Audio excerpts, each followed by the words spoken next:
So hello everyone, you watching Indian pitch. ఈరోజు CSK versus Punjab Kings match అయింది. దాని గురించి అనలైసిస్ చేద్దాం. మనతోటి సిఎస్కే ఫ్యాన్ ఉన్నాడు, పంజాబ్ ఫ్యాన్ ఉన్నాడు. కాదు, పంజాబ్ ఫ్యాన్ కాదు, సిఎస్కే హేటర్. నేను న్యూట్రల్. చెప్పు, ఎట్లా అనిపిస్తుంది మరి మ్యాచ్? ఎట్లా అనిపిస్తుంది? సిఎస్కే ఓడిపోయింది కదరా. సిఎస్కే ఓడిపోయింది. నార్మల్ గెలిచింది. ఫస్ట్ మ్యాచ్ లాగా ఓడిపోతే మంచిగానే ఉంటుండేరా. గెలుస్తామన్న హోప్ ఇచ్చి ఓడిపోయింది ఇది. We're getting better day by day, but still can't win. ఒక్కొక్క అడుగు ముందుకు వేయాలి. ఒకేసారి 10 మీటర్లు ఎక్కుతాంటే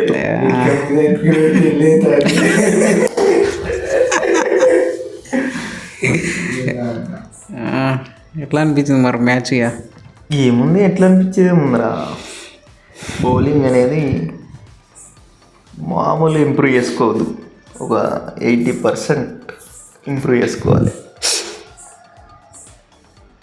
అంటే బౌలింగ్ వేస్తురు, బాల్ వేస్తే కొడుతురు, ఇంకా స్పీడ్ వేస్తురు. బాల్ వేరియేషన్స్ వేస్తలేరు. ఏడేస్తే ఎటు కొడతలేని వేస్తలేరు. ఫీల్డింగ్ సెట్ పెడుతురు కానీ దాని ప్రకారం వేస్తలేరు. అసలు ఫాస్ట్ బౌలింగ్ని లీడ్ చేసే ఓడు ఖలీల్ అహ్మద్. ఇంకొకటి ఏం తెలుసా, ఖలీల్ అహ్మద్ని ఇడిచిపెట్టేది ఉండే. ఖలీల్ అహ్మద్ని అట్నే అడ్డు పెట్టుకురు. అంత పెద్ద బౌలర్ని నాకు కూడా తెలియదు. వాళ్ళు ఎందుకు అడ్డు పెట్టుకురు మనకు అది ఇంకా అర్థమైతలేదు నాకు. సిఎస్కే మొత్తానికి ఉన్న ఒకే ఒక పేస్ బౌలర్ వానికంటే అన్షుల్ కంబోజ్ చాలా బెటర్ రా. కాకపోతే ఆయన కూడా ఇలా అందరూ రన్స్ కన్సిడర్ చేసిరు.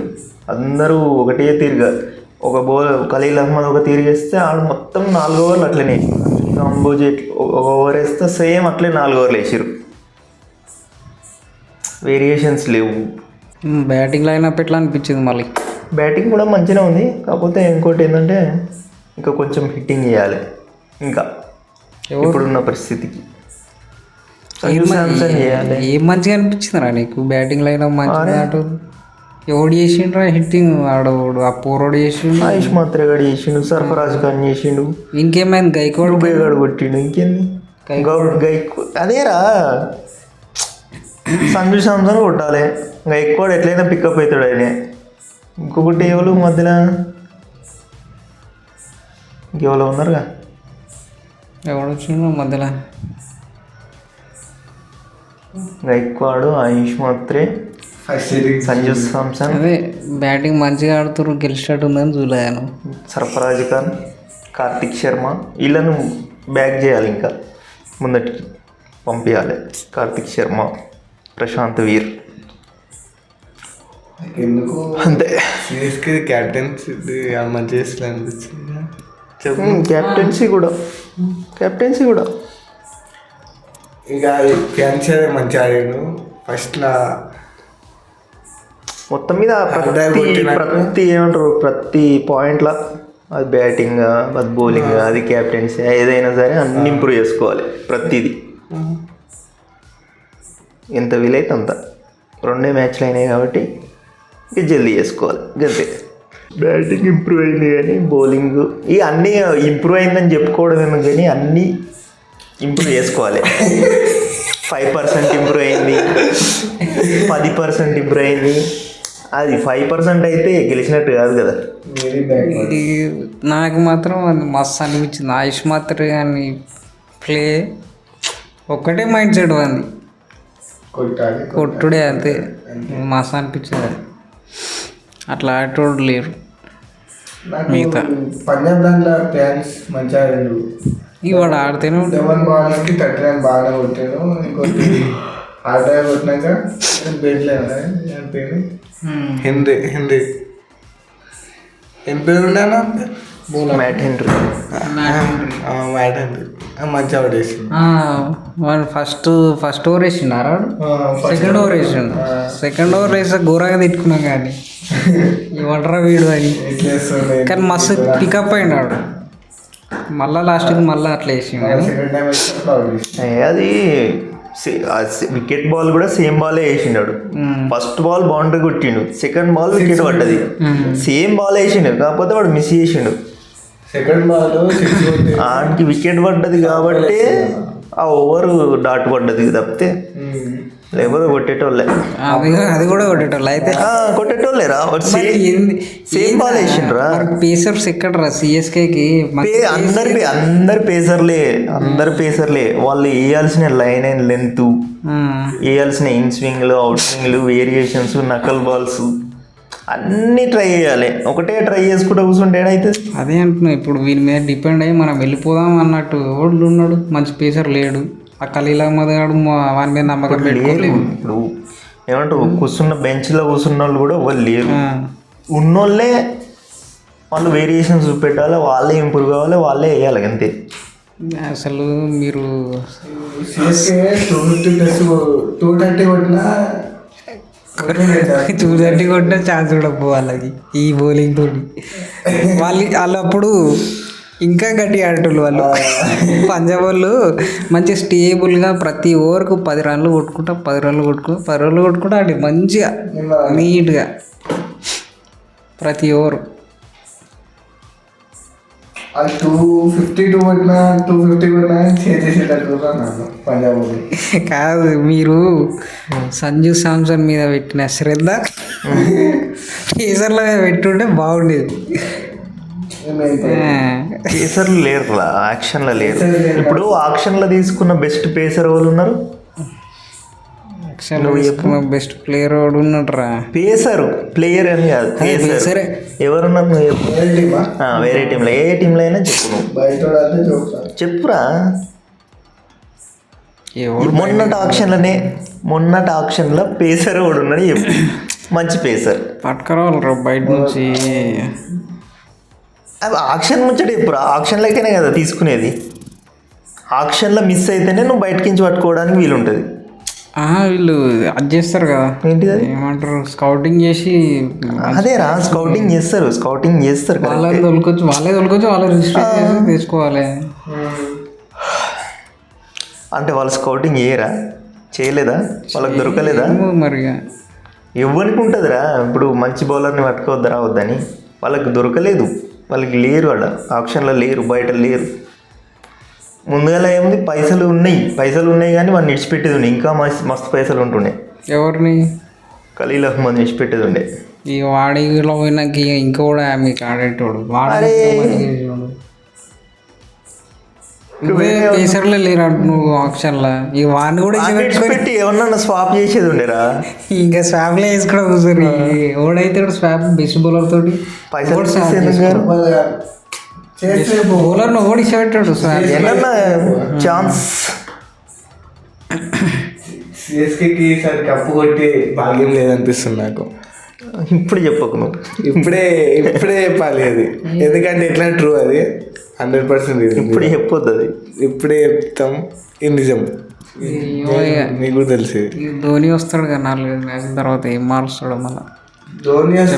ధోని వస్తే మారుస్తాడు. ధోనికి మళ్ళీ అవన్నీ ఏముండేరా, ప్లేయర్ అందరు ఆడితేనే ఉంటుంది అది. అదొకటి ఏమంటారు, అదొకటి ఉంటుంది కానీ ఒకళ్ళు వస్తే కొంచెం వేరే అవుతుంది. అది వేరే అవుతుంది కానీ ప్లేయర్ వస్తే ఎట్లయినా చేంజ్ అవుతుంది. నేను ఏమనుకుంటున్నా తెలుసా, ధోనినే కావాలనే ధోనియే పక్కకుంటుండని నేను అనిపిస్తున్నాను. అంతే ఉంటుండు మరి, ఆయనకి ఏమైందని ఏం కాలేదు. వాళ్ళు బిల్డ్ చేసుకోవాలి, వాళ్ళు ముందటికి వెళ్ళాలని పక్కకుంటుండని అనిపిస్తుంది. పోయింది సిఎస్కే డౌన్ఫాల్ స్టార్ట్. జడేజా తీసేసారు, ఉన్న మొత్తం వెళ్ళిపోయింది. ధోనికి నచ్చలు కావచ్చు నువ్వు జడేజాని తీసేసాడు, అందుకే నచ్చిన మెల్ల సైడ్ అయిపోతుంది. ఇప్పుడు ఓకే పేసర్స్ ఫెయిల్ అయ్యారు, స్పిన్నర్స్ సక్సెస్ అయ్యారా మరి ఈ మ్యాచ్లో? అయ్యారు. ఎవరు? వాళ్ళకంటే వద్దురా, వాళ్ళతో కంపారిజన్ ఎవడైనా సక్సెస్ అయ్యారా? సక్సెస్ అయ్యారు. మరి సాటిస్ఫాక్షన్ ఉందా? నాకున్నది నూర్ అహ్మద్ గడ వేసింది, నాకైతే సాటిస్ఫాక్షన్ ఉంది. ఇంకా ఇంకంతే, శ్రేయస్ గారిని తీసేయాలి, రాహుల్ చార్ గారిని తీసేసి గాని పెట్టుకోవాలి. శ్రేయస్ గోపాల్ కానీ వానికి ఇయ్యలేదు ఎందుకు రా మళ్ళా ప్రశాంత్ వీర్ కానీ పూరాన్ని పాపం అదేదో చెప్తురుగా ముచ్చట లెఫ్ట్ హ్యాండ్ బ్యాట్స్మెన్ ఉన్నప్పుడు లెఫ్ట్ హ్యాండ్ స్పిన్నర్ వేయొద్దని. గవర్ని ఎందుకు రా అవన్నీ ఎందుకు అంటే మనకేం మెరకరా అంత డీప్ డైవ్ చెయ్యాలి, ఎక్స్పెరిమెంట్ చేయాలిరా. అట్లా నేనేమంటా చెప్పేది నువ్వు వాళ్ళకున్న ఆలోచన వాళ్ళకున్న అవి మనకు అంత తెలియదు కదా. వానికి స్పెసిఫికేషన్ ఏంది, వానికి కావాల్సింది ఏంది, వాడు వేయడానికి గల అది కావాలన్నా వద్దా అని వానికి ఋతురాజు కానీ అనిపించాలి, వాడు వేపియాలి. అది వర్కౌట్ కానీ స్ట్రాటజీ అది కాలేదు వర్కౌట్ కాలేదు. మన వాళ్ళు ఒకటి అనుకోరు లెఫ్ట్ హ్యాండ్ బ్యాట్స్మెన్కి లెఫ్ట్ హ్యాండ్ బౌలర్ వేయొద్దు అనేది ఒకటి అనుకోరు, దానికి ఫిక్స్ అయి ఉన్నారు. అది ఫస్ట్ నుంచి లెఫ్ట్ హ్యాండ్ వెళ్ళి ఆడిరా.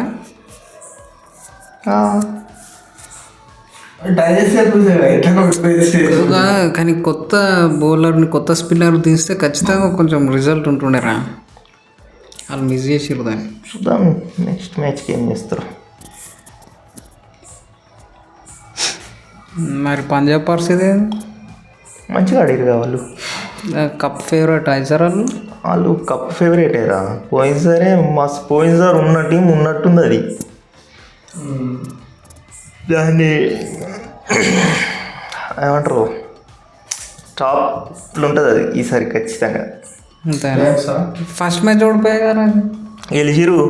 అరే వీళ్ళు గెలిచిరా ఫస్ట్ మ్యాచ్ గెలిచిర్రా. వాడే పొట్టు కొట్టిండు కాన్లీ. జీటీ అది లో స్కోరింగ్ మ్యాచే కదా. ఎంత కొట్టిరో కానీ గెలిచిరు, జీటీ మీద గెలిచిరు.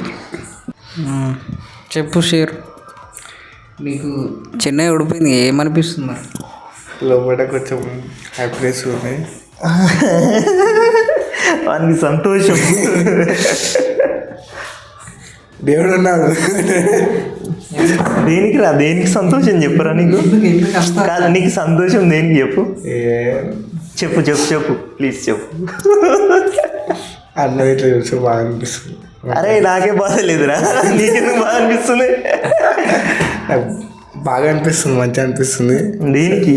శరత్ అన్న టీం ఓడిపోయిందని. శరత్ అన్న ధోని వస్తే ఎట్లయినా మనం ధోనికి సపోర్ట్ చేస్తాం. ధోని రావాలి. అది అసలైన ట్రూ సిఎస్కే ఫ్యాన్. ధోని వస్తే సపోర్ట్ టీం ఓడిపోవాలి అంతే. అది ధోని పక్కకి సరిపోద్ది మళ్ళీ ధోని, అంతేకాదు ధోని ఉండాలి. ధోని ఆడన్నా ఇంకా 5 సంవత్సరాలు ఆడాలి. ఏమవుతుంది? ఏది చేస్తే నెంబర్ అంతే. సిఎస్కేకి అర్హత లేదు ఇక ధోని లేకపోతే. అప్పుడు ఎస్ఆర్ఎస్ గెలవాలి. ఎట్లనా ఈసారి ట్రాఫీ గెలిస్తే ఎస్ఆర్ఎస్. సిఎస్కే వాళ్ళు ప్లే ఆఫ్కి అయినా పోతారో అని ఆలోచిస్తున్నాం. ప్లే ఆఫ్స్కి పోయేటట్టు ఉందా సిఎస్కే? ప్లే ఆఫ్స్కి వస్తే కప్పు కొడతారా చెప్తున్నా? అదే ప్లే ఆఫ్స్ దాకా పోతే ప్లే ఆఫ్స్ దాకా పోతేనే అంటున్నా నేను. ఎట్లా పోరు నాకు తెలుసు, అంతే. పోతే కప్పు కొడుతుంది చెప్తున్నా. పోరు చాలా కష్టం ఉన్నాయి. ఇట్లా అయితే పోడు చాలా కష్టమేరా, పోడు చాలా కష్టమే. ఇప్పుడున్న పరిస్థితికి పోడు చాలా కష్టమే. పోతే కప్పు కొడుతుంది. పంజాబ్ ఎట్లుంది, ముంబై ఎట్లుంది, ఎట్లున్నాయి గట్టిది. ఎస్ఆర్హెచ్ 4 టీం గట్టి ఉన్నాయి. చూసుకో నీకు ఏది కొట్టాలి? కప్పు ఎస్ఆర్హెచ్ కొట్టాలి. ఎస్ఆర్హెచ్ కొడుతుంది ఎట్లయినా కొట్టాలి, కానీ లేకపోతే పంజాబే కొడుతుంది. పంజాబ్ నాకు 70% అనిపిస్తుంది, ఎస్ఆర్హెచ్ 30%. ఎందుకంటే మన దాంట్లో ఎస్ఆర్హెచ్ దాంట్లో బౌలర్స్ మొత్తం బిస్కెట్. మన దాంట్లో కూడా లేదు బౌలర్స్ ఎస్ఆర్హెచ్లో. బిస్కెట్ పంజాబ్లో కూడా మస్తున్నారా బౌలర్స్, పేసర్స్. హర్షదీప్ సింగ్ చాలా మంచుకున్నాడు. పేస్కే ఆడు, హర్షదీప్ ఆడు చాలు. ఆయనే మధ్యలో వస్తాడు 3-4 ఓవర్లు 3 ఓవర్లు డాట్ చేసిండు. చాలా కూడా చేసి పడేసిన ఆగం చేసిన. చూద్దాం ముంబై మ్యాచా రేపు రోహిత్ శర్మ ఎట్లా బ్యాటింగ్ చేస్తాడు చూద్దాం. ఫస్ట్ మ్యాచ్కి అయితే మంచిగానే చేసిండు, 73 అంతే కొట్టిన ఫస్ట్ మ్యాచ్లో రోహిత్ శర్మ. ఈసారి చూద్దాం ఎట్లా ఆడుతుందో రోహిత్ శర్మ. హార్దిక్ పాండ్యా కూడా చూద్దాం ఎట్లుందో ఓకే. ఫస్ట్. సో అది మ్యాచ్ అనాలిసిస్ మంచిగా ఉందనుకుంటున్నాం. రేపు కూడా 2 మ్యాచ్లు ఉన్నాయి, 2 వీడియోలు పెడతాం వెంటనే. మ్యాచ్ అయిపోయింది, ఇక్కడ గంటలో మన వీడియో చేస్తుంది. ఇంకా ఇంట్రెస్టింగ్ వీడియోస్ కూడా పెడతాం షార్ట్స్లల్లో. మంచిగా సబ్స్క్రైబ్ చేసుకోండి. అనుకుంటున్నారా? ఇంకా మన షార్ట్స్లో ఏదైనా వికెట్ పోతుందా, ఆ బాల్ని ఎట్లా ఆడాలో కూడా షార్ట్స్ తీసి వేస్తాం. ఆ బాల్ అలా ఓకే బాయ్.